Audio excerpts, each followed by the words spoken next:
Good afternoon, ladies and gentlemen, and welcome to another Propagandacast with me, Imperial Dane. And today I have for you a 1 vs 1 on Eagletons. Yes, indeed, it shall be a fight on Eagletons. So there you go. And Eagletons, of course, does have that sort of curious Angerville dichotomy road right through it, the middle of the map, and then sort of resources and victory points split unevenly. At least victory points with 2 on the right side, 1 on the west. But unlike Angerville, of course, the sort of defensibility of the terrain has changed, with the west being more defensible, and also resources have been shifted, so the west holds a lot more while the east doesn't quite hold it, but holds the victory points. Thus meaning if you focus on one side, you're either going to get a lot of victory points or you're going to get a lot of resources. Figure that. But let us go look at our opponents in the northern corner. We are seeing Jantteri1818. Not sure what that means at all, but he is there of the Hermann Göring Panzer Grenadier Division's training and replacement battalion, which fought in Holland. My goodness, yes indeed. And who shall be facing? It shall be facing kingFC of the 11th Armored Division. Most exciting, and let us get right to the fight, eh? Recon section ready, dashing chaps, Kettenkrad moving about. And the Hermann Göring Panzer Division, well, I said Panzer Grenadier Division, didn't I? Well, that was a mistake, but there we go.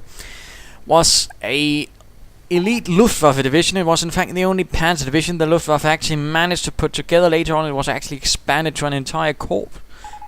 It fought mostly in southern Italy, and then it was sent to the Eastern Front. But you are saying, wait, this is Holland. What were they doing there? Well, apparently, all of their training and replacement units, that also means armor and everything else, were placed in Holland. I'm not quite sure how that makes sense, but there you go. And they weren't really moved as the enemy got closer, so they found themselves actually fighting, which to me must have, at least in my opinion, I can't help but wonder if that didn't make actually reinforcing the actual Panzer Division, you know, the Hermann Göring, a much harder trick. But there you go. Kettenkrad's moving about. Apparently the replacement battalion was able to scrounge through of these, and Panzer Grenadiers finally getting out. Will there be any Gewehr 43s for these chaps? Apparently not. Continuing onwards through the high grass, tall grass. Recon section securing this bit, and there we go. Headquarters command track going for it, while a lieutenant boldly dashes towards these, and the fuel point right there. Kettenkrad, I mean, really interesting move though, going for 2 Kettenkrads right off the bat. Really able to seize a lot of territory. Then again, he's going to be lacking a bit of fighting power right away, but there you go. Certainly against the British, being able to seize a lot more territory faster than them tends to give you a small advantage, if not a large one, depending, and of course, on the opponent and yourself. Panzer Grenadiers might be engaging these, and they seem to have been moving rather swiftly and heavily towards this point. A bit aggressively though, without support. And now they are being held up by a recon section in this building, themselves in heavy cover. They might have a small advantage, but then again, more Panzer Grenadiers will certainly give a larger advantage. There we go. More Panzer Grenadiers from the replacement battalion moving in. Kettenkrad taking a point, although pushing away some Panzer Grenadiers. Recon section firing away. Not a lot able to fire though from this building. In fact, only 2. Panzer Grenadiers just keep firing away. Apparently some are getting equipped with a Gewehr 43. There we go. Took a bit of time. No incendiary grenades. That's interesting. Then again, he could want to clear out those reconnaissance chaps with this dashing Panzer Grenadiers. 1 down, and infantry section moving in now. And the Gewehr 43 equipped Panzer Grenadiers moving in. Infantry section moving in as well. And, well, again, a thing to note about buildings is windows. You can only have as many men firing as there are windows on those sides. And for example, here there are only 2. Throwing in more men won't help. You can throw in as many men, and it won't help. Keep that in mind. It won't help. It won't. And returning to the fight, Panzer Grenadiers cheerily firing away. Incendiary grenades ready, but it takes a bit of munitions before you can lob those. Panzer Grenadiers moving on towards this higher ground, onto the parapet. And there that's actually a bit of a bad mistake. Why is that? Because it's then allowing for more windows to fire away, although that's only 1, but still. Generally, you want as few windows firing. The enemy is attacking a petrol depot. So there you go, and an incendiary grenade could be thrown now, if he remembers. Lieutenant dashing forwards here. British troops inside the building are not doing well. In fact, they'd be doing a lot better if they actually bothered to get out. And there we go, retreating, rather realizing he's doing pretty terrible. And now an incendiary grenade gets dropped through the window and scorches the building and the nearby leaves, but not really doing any damage. That was a waste of munitions right there. But we are seeing a Bren carrier ready, a bit more mobile support for the troops. Ready to unleash some Bren death. And these Panzer grenades trying to take the point, but they're caught out in the open, and all of the others are scattered to the winds, thus leaving things a bit more exposed. And now the Bren carrier is having a field day, hunting down Panzer grenadiers on their own. This is pretty unfortunate, although of course it should be careful about exposing its side. Kettenkrad coming under fire. Kettenkrad, get out of there. Kettenkrad, please. Kettenkrad, it would very much make me happy if you got out of there. There we go. Panzer grenades taking up positions right here and here. Lieutenant apparently making a dashing run for it while this Kettenkrad checks to take this victory point. Squad, ready for orders. Defensive operations, but still no buildings, no support units. That's not good. I mean, sure, defensive operations is nice, but when he's also gone for incendiary upgrades, that's an awful lot of upgrades right away that don't really affect any sort of killing of British right away. And that also tends to be an important bit, keeping up impression. Apparently some chaps are gotten inside this Bren carrier, giving them in fact protection, of course allowing to blast away. Bren's guns in it, that's also what is known by some as Bren in Bren, although now it's looking to take a bit of damage. And mind you, when it has troops in it, it can't repair itself, so that could be a small advantage right there. Panzer grenades though taking fire. Damaged engine on the Bren carrier. Bren gun still flaring away. Panzer grenades getting into this building, it looks like, if they can. Across the road, there we go. Although, is he getting all of his troops into that building? Right at the enemy's base, awfully exposed, that's not good. And these oh, he's moving them across open ground, no. Use cover, do not move your troops across open roads against heavily manned positions, that's stupid. Now I said it. Kettenkrad getting repaired. Panzer being researched. Panzer grenadiers pulling back. Germany is conceding a sector point to the Commonwealth. We must rally. Now the British are pushing onwards. Now they delivered a nasty blow to the Panzer grenadiers. Very nasty blow in fact. Down to only 3 Panzer grenadier teams and 2 Kettenkrads. Panzer are ready to be equipped. More Panzer grenadiers on the way. Bren carrier is ready and spiffy once more to show the Hun what for. Panzer grenades out in the open. Oh dear. Again, use cover, Mr. Jantteri1818. Cover. Cover. Panzer grenades getting to this building, and oh dear, they're getting themselves trapped. Oh, come on.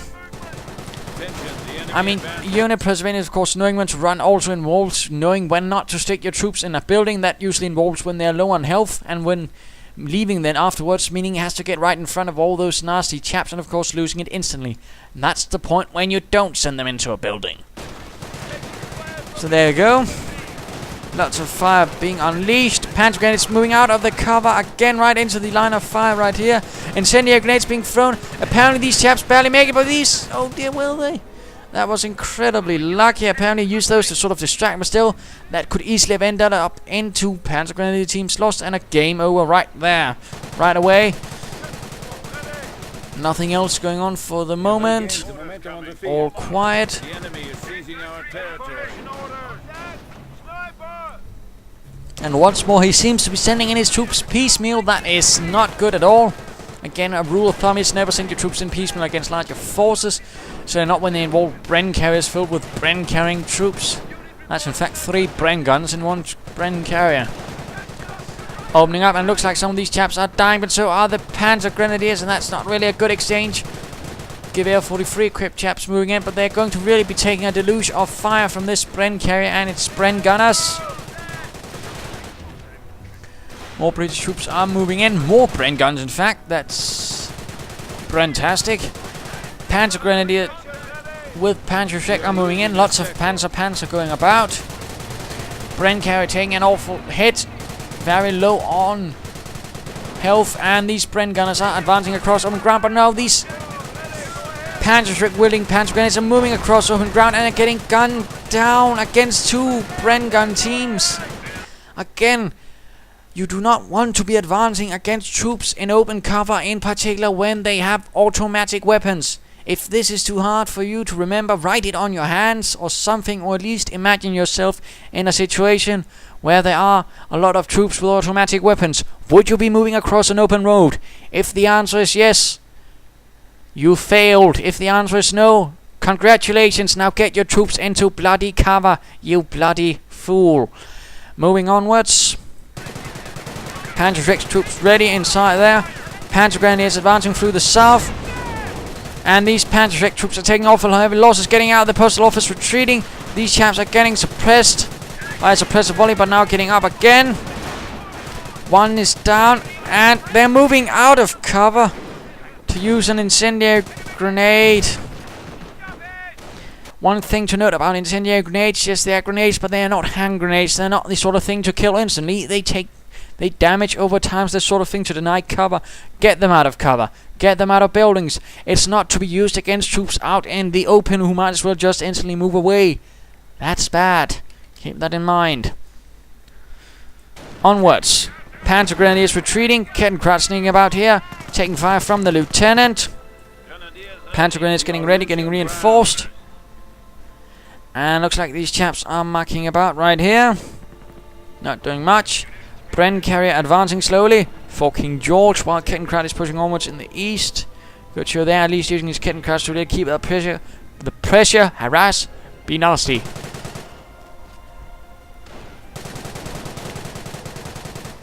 Panzer Grenadiers advancing across open ground, getting into the ditch, but they are coming under an awful lot of fire. Another incendiary grenade. Looks like it might actually be killing something. No, they retreat. Thus once more wasting munitions. More Panzer Grenadiers are ready to move out. We are losing territory. And some reconnaissance chaps are trying to go for this point, but it does not work. And once more advancing across open ground. A Panzer strike hits the Bren carrier. Oh dear. Damaged engine, another shot, and it's going to be going up in flames. Bren gunners get out of there, providing covering fire. And the Bren carrier is lost. A small victory for the Hermann Göring troops. And the entire British force is forced into a full retreat in the face of all these Panzer Grenadiers. Although pushing hard in the west, or at least it looks like the officers are, without anything to really help them. That could end up badly.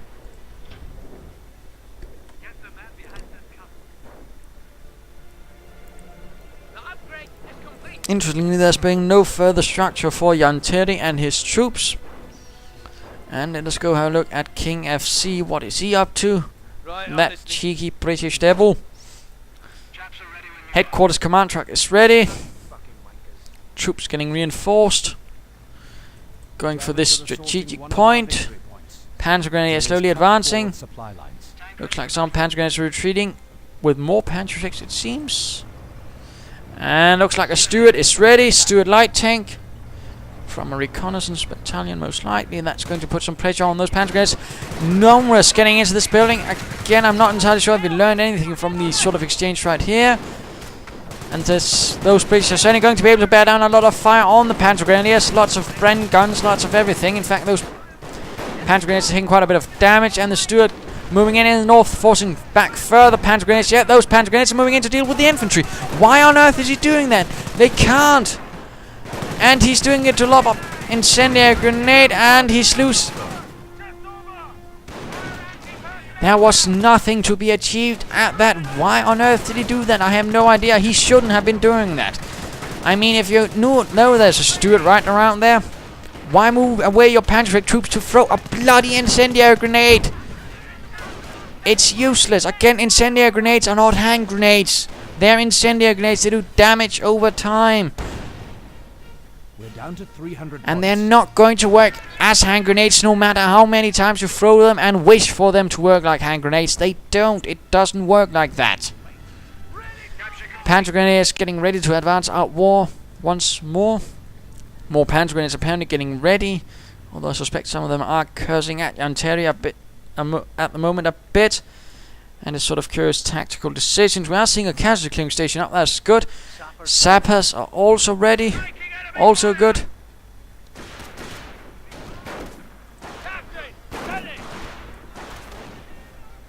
Captain under fire, and currently though the forces of the training and replacement battalion does have one advantage, was that they hold most of the territory. Looks like this light anti-tank half-track is moving out. Stuart moving out, and looks like the British are making ready for one hell of an assault. Panzer Grenadiers coming under heavy fire. Dual Panzer Shreks on 2 teams. But they are coming under a lot of fire, and they're blowing away their own cover. Retreat! Retreat into the face of this blob. And incendiary grenades once more. Ugh.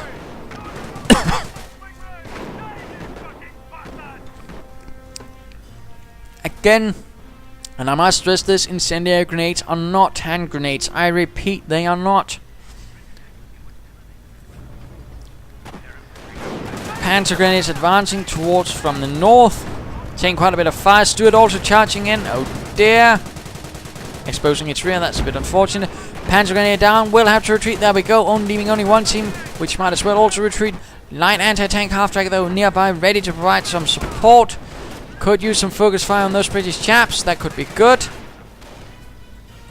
Panzer grenadiers reinforcing and healing up, getting ready, and these chaps need to also get out of there, really.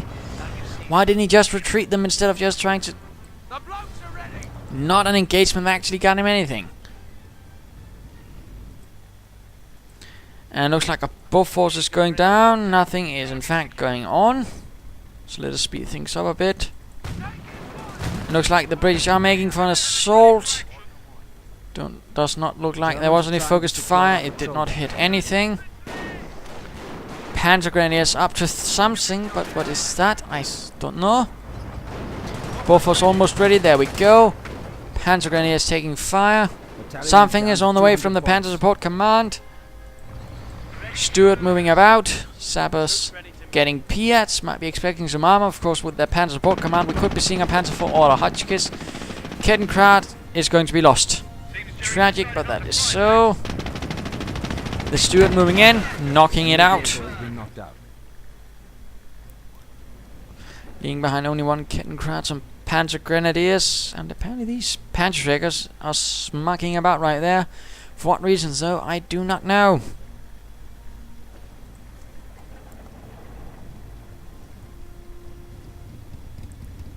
No doctrine as of yet, and what is this? A Panzer IV? Apparently the Panzer Replacement Battalion has also been sent in, creating a larger Kampfgruppe, sending in some of its older Panzer IVs, F1s, which were used for training purposes by this stage of war, and of course impromptu tanks, when of course there's nothing else to help. Opening up, taking quite a bit of fire, but it stands still, locked down, armored skirts are up, and of course it can fire away its high explosive shells. It will be able to do damage. Incendiary grenades used to force away the Bren guns. That was actually a good usage. There we go, now getting revenge, blasting away, killing quite a few British troops. 5 down already, 6, and just firing away. 7 defensive veterancy, that's good. And anti-tank half-track managed to immobilize the Stuart. Rest of the British forces are slowly retreating, leaving behind only one Pia team. And the lieutenant picks up the Bren gun, not wanting to leave it behind. Panzer IV advances. Could it catch? Yes, there we go. 2 sappers down. Excellent use of the Panzer IV. My goodness. Jolly good shot right there. Lieutenant also getting the bloody hell out of there, leaving behind only the lieutenant. And apparently he's got another Bren carrier. That's a bit more interesting. And looks like he actually managed to get that other Kettenkrad. That was rather unfortunate for Jantteri. And what is the situation currently? Well, currently, what could have been the final blow towards the Panzer Elite was averted rather nicely by a Panzer IV. Finally turning the tide, finally delivering what was needed against those British forces in large numbers. High explosive shells, jolly good show. And a good assessment of the situation, and that's certainly going to be quite a blow in terms of manpower. All those reinforcements right there, that's going to hurt quite a bit. And if he uses this momentum, probably he can really take back a lot of lost territory, and of course also deliver some damage to the British. Of course, we'll have to see. On the other hand, the British need to swiftly get back on their feet, and they need to get some sort of heavier anti-tank assets to deal with the Panzer IV and possibly any further Panzer IVs, and perhaps some mines would also be nice. But let's return to the fight. Stuart continually getting blasted at. Panzer grenades coming in from the south. Stuart lost. Panzer flying. Bofors opening up. Accurate at range. One of our sectors. Not accurate. Close against infantry. A Panzer IV could knock that out. And another hits the field. My goodness. Panzer grenades repairing. Not doing a swift job though. Going Luftwaffe and getting some Luftwaffe troops could help with that. And the Bofors opening up on the Panzer IV, taking quite a bit of damage. And it opens up on the Bofors. Frontal armor getting penetrated slightly by the 40mm gun. And the Panzer IV having no luck in actually doing any damage almost. The sandbags apparently a rather effective guard. Brent gun moving in, or Brent carrier. And these Panzer troops are no match for this British horde once more advancing. The Panzer force need to deal with this. This one knocking down, just blasting away at the Bofors. Now the British horde are charging in towards the south, going for this victory point. While the armored support for the Panzer Grenadiers finally getting knocked out at Bofors. They need to get moving. They need to deal with this British horde and deal as much damage as quickly as possible before they manage to take anything. Our Come supply on. lines are being threatened. Move. Damn you. Listen up, you sorry lot. Come on, I said move. Panzer Grenades the only thing holding all of this back, with Panzer of course meaning less anti-infantry power. There we go, retreating. That was good retreat right there. And there we go, finally getting a clue and moving out that Panzer IV. But without support, since of course he didn't have it ready, so yeah. That could end up badly for the Panzer IV. No, it stops up instead of moving onwards. Kettenkraut sneaking through there, and there we go. Panzer IV once more moving, taking a bit of fire. Good job, gents. The bugle is ours. Piat rocket flying, and there we go. Finally getting something into its sight. Killing one right away there, getting buttoned up. Slightly pulling out. Being overrun. Hit, firing, but hitting nothing. CP ready for combat.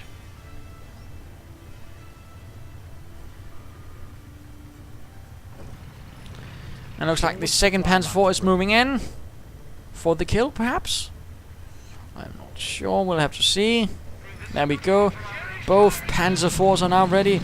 Charging forwards with their stubby 75mm guns. And looks like the entire British force is into a full retreat. Again, we are But looks losing like an armored command truck is up. This could mean a crumble very soon. There we go. In fact, which of course will prove to be a very nasty counter to this. And these Fallschirmjäger have snuck in, meaning Luftwaffe troops. Meaning for some Fallschirmjäger troops from the 6th Fallschirmjäger Corps has moved into support. Good show there.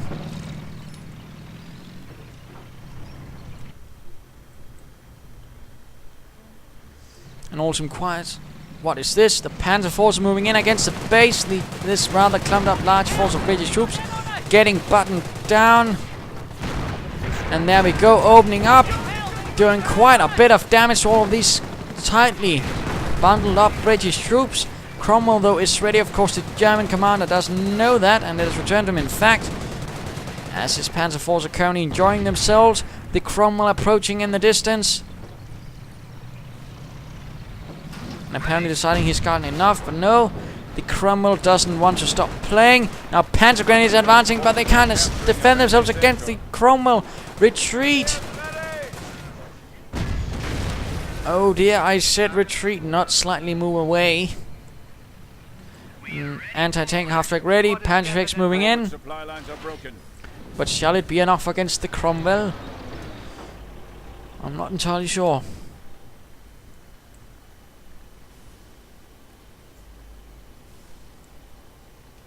And the Blob is on the move. Not really the hallmark of a good player, or at least any sort of player I can respect. Blobbing is just basically the tactical equivalent of not really bothering. Panzer Grenadiers done. Fallschirmjäger standing out in the open. What are they doing? No! Retreat! Fallschirmjägers were lost in a disgraceful manner alongside some other Panzer Grenadiers and another team. Bloody hell, Jantteri. What are you doing? Retreat. You've lost so much. That was terrible. Unforgivable. Panzer Grenadier is forced to retreat in the face of the Commonwealth. Oh dear.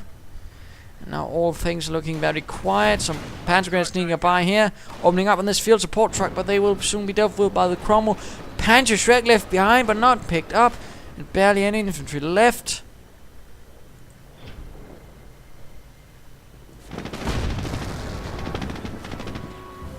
Apparently going for some advanced repairs. That will certainly help, but then again, when you can just call in Luftwaffe ground forces, why is he doing that then? That's counterproductive, I'd say. Setting up a Panzerjäger command and let us speed things up, since I doubt anything will be happening. We are losing a sector. British are seizing territory once more. A large blob advances with the Cromwell in support this time around. And Luftwaffe ground forces have apparently been called in to execute repairs, but again, that's sort of pointless then with the other upgrade. And there we go, Marder upgrade on the way. British troops are advancing, still no action. Wirbelwind being prepared in reserve. Panzer Grenadiers with the Gewehr 43, Spur 13-1 advancing. Coming under quite a bit of fire. Panzer Force moving in, but why didn't they move in at the same time? I have no idea. That could actually have done the trick. Cromwell moving in from the flank. And the Panzer Force are taking fire. Oh dear, this is not good. But opening up on the British troops. More Cromwells, in fact, arriving, although the sappers are taking quite a beating.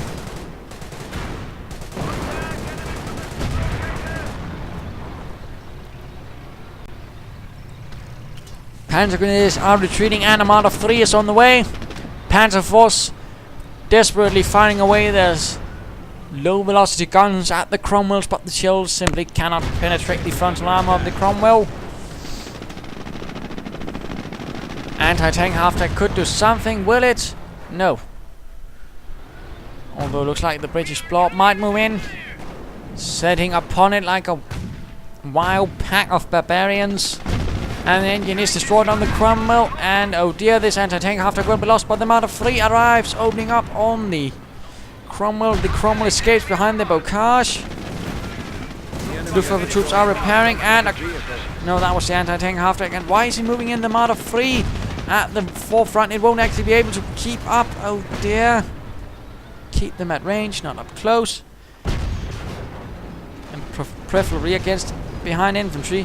Panzer Shreks opening up on this Cromwell. Immobilized utterly. There we go. Knocked out. This Marder 3 will be in dire need of repairs. Bren carrier sneaking about with a captain in it, seizing territory wherever it goes. We've completed the upgrades, Commander.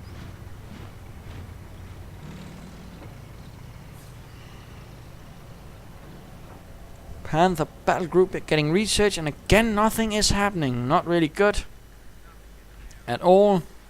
In particular not when blobbing is involved. That usually tends to be that, again, either side not really the grandest of players, not the most energetic, and certainly not the most tactically skilled players either. There we go, we can't always have that, and I'm rather lacking in those sort of games at the moment. Cromwell opening up. Panzer Force advancing, and let us slow things down a bit again. Panther battle group, and let's speed things up again. No combat. We must defend the enemy's advances on our This is not really point. going anywhere, I might admit. Commonwealth now has access to Flak 88 artillery pieces. Flag 88s are ready. We are Panzer Grenadiers losing are advancing. territory. We will be seeing an engagement out here. Once more facing the blob with a Panzer Shrek. Again, I have no idea why it does that. One is down and the rest retreat. Finally doing something in time.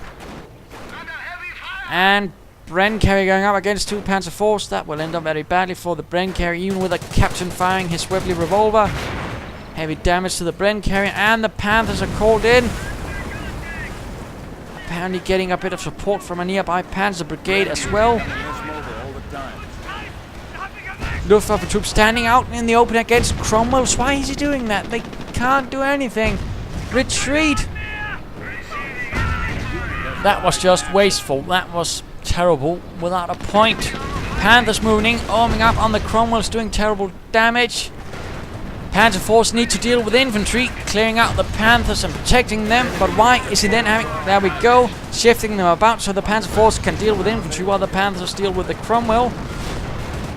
The British infantry could find itself getting blown to bits by the Panzer Force. There we go. Heavy losses. Retreating. Cromwell under the supervision of a Cromwell command tank. But it shall avail it nothing against the might of the Panthers. There we go. Cromwell number 2 is lost. British troops getting blown to bits, to giblets. Cromwell command tank getting blown to bits as well. And looks like a priest has been called in, which means he has gone for Canadian artillery, but not decided to use it until he got the priest. That's a bit wasteful. This Cromwell command tank, main gun destroyed. It will not make it. I doubt this priest will either. Now opening up on the Panthers. And Cromwell command tank is lost. Panzer Force advancing. And opening up on the British troops. A lieutenant with a Panzerschreck and veterans 3. That's very lethal. But so are the Panzer Force, and he is very low on health. Priest won't make it much longer. Nor will this British infantry. Priest out of control. And now the British troops are getting absolutely devastated.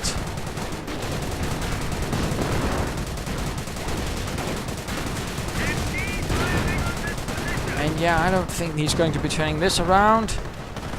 Armored command truck getting blown to bits. British infantry just getting slaughtered, massacred, shredded, eviscerated. There we go. Game over. The Kampfgruppe Jantteri, composed of training elements and other bits, has won the day. Although certainly not without its flaws. And what can we learn from this? Well, of course, 1. Incendiary grenades are not hand grenades. Learn that. Use cover again. Use cover. I mean, it's really a terrible beginner mistake. But again, use cover. Really, desperately use it. And of course, also know when to retreat. It matters quite a bit. Otherwise, I think the main mistake the British player here really made was not really setting up any defenses. He had some territory, but he never really fortified, never prepared for a counterattack. And that sort of then went sour against him when he sort of made charge. And of course, he blobbed up.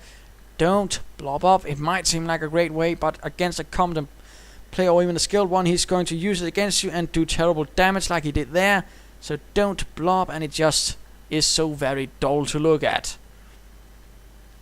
Anyhow, so there you go. I hope you enjoyed this fight. If you did, why not subscribe or tell your friends? And if you didn't, well, why not send in a replay of your own? This is Imperial saying, don't for heaven's sake use incendiary grenades as hand grenade. Cheers.